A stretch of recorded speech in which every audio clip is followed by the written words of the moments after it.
What's holding you back? Could it be something that you relied on your whole life? Something you might even consider to be a strength? Something that you've worked with and you've turned it into a habit that you rely on if something's hard?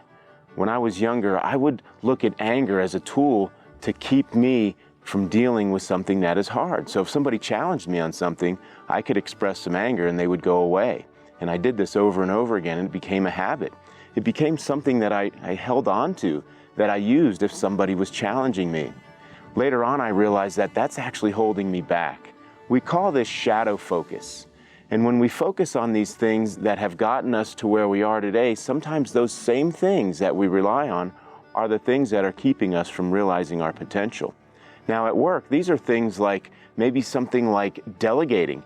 I don't delegate because I take control of things, because earlier in my career, I realized that if I don't delegate, I can get stuff done quicker, sometimes more efficiently, and I get rewarded for that. And maybe that got me a promotion or something like that.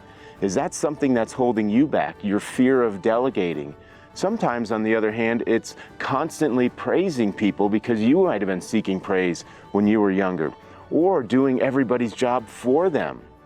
Those are challenges, and those are things that we focus on, and we call them shadow focus because they're always attached to us and they show up when the light shines the brightest.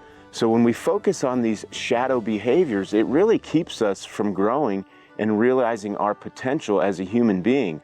What we should do is look at this shadow focus or these shadow behaviors and say, thank you very much. Really, these are things that helped me get to where I am today, but they're keeping you and me from realizing our potential. So all of these things that we learned over the years that helped create some sort of a defense mechanism that helped us, we need to say thank you and move on and move beyond that into the things that are going to help us pursue and realize our potential.